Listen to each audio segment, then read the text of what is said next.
Hi everyone, welcome to Gagan story time. आज की हमारी स्टोरी है नीतू का जन्म एक मध्यवर्गीय परिवार में हुआ था।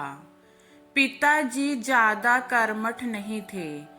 अपने पुश्तैनी व्यापार को डुबोकर एक साधारण सी नौकरी करने लगे थे।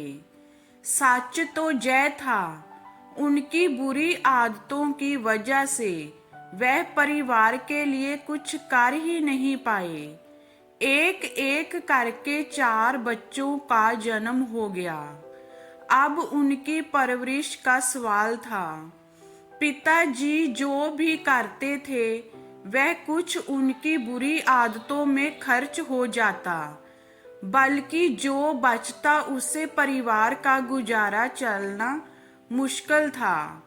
नीतू की मां रंजना समाज की परवाह ना करते हुए सिलाई बुनाई का काम शुरू किया। वह हाई स्कूल तक पढ़ी हुई थी तो उन्हें एक स्कूल में नौकरी मिल गई।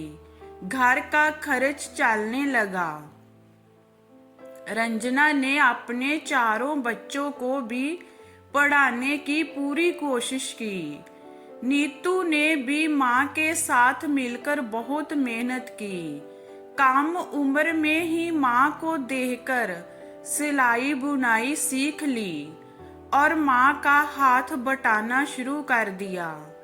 नीतू सब भाई बहनों में सबसे बड़ी थी। अभी 12वीं तक ही पढ़ाई कर पाई थी कि माँ ने सरकारी नौकरी वाला एक लड़का देखकर नीतू की शादी कर दी।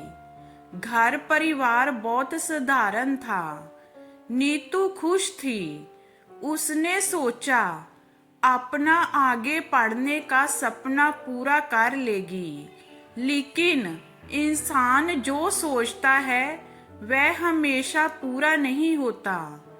नीतू का पति रोहित बहुत ज्यादा शराब पीता था और नीतू पर बहुत अधिक प्रतिबंध लगाकर रखता था।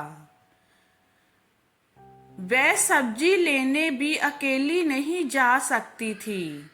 वह बहुत परेशान रहती थी, लेकिन मायके में भी कुछ नहीं बताती थी, क्योंकि वह अपनी माँ को परेशान नहीं करना चाहती थी। अपना दुख अपने में समेटे हुए ही वह 3 साल में 2 बच्चों की माँ बन गई। अब बच्चों के बहाने से थोड़ा बाहर निकलना शुरू हुआ तो देखा कि घर के सामने वाली दुकान में एक महिला दर्जी का काम करती थी। उनके जहां से कपड़े लेकर सिलाई का काम शुरू कर दिया, लेकिन पति से छुपाकर ही ये काम कर पाती थी। अब उसे कुछ ठीक लगना शुरू हुआ तो किस्मत ने नया खेल रच दिया। एक एक्सीडेंट में पति का देहांत हो गया। वह रोती भिलकती दोनों बच्चों को लेकर बैठी आते जाते लोगों को देख रही थी। क्या करें, कुछ समझ नहीं आ रहा था।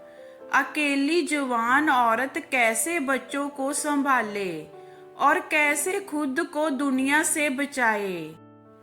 कहते हैं ईश्वर 2 रास्ते बंद करता है तो एक नया रास्ता दिखा ही देता है। रोहित के ऑफिस में काम करने वाली एक महिला सुमन और एक पुरुष नितिन उससे मिलने आए। रोहित के अच्छे दोस्त थे दोनों। उन्होंने नीतू को बताया कि तुझे रोहित की जगह नौकरी मिल जाएगी। उन्होंने नीतू की बहुत मदद की। उनकी कोशिश से नीतू को नौकरी मिल गई।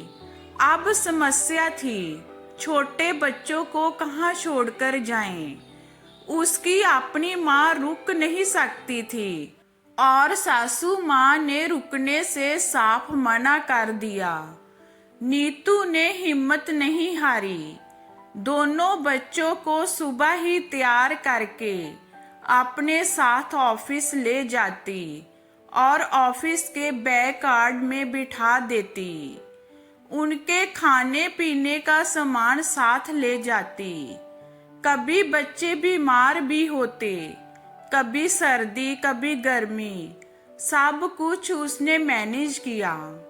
जब बच्चों को तकलीफ होती तो घर आकर खूब रोती, लेकिन उसने हिम्मत नहीं हारी।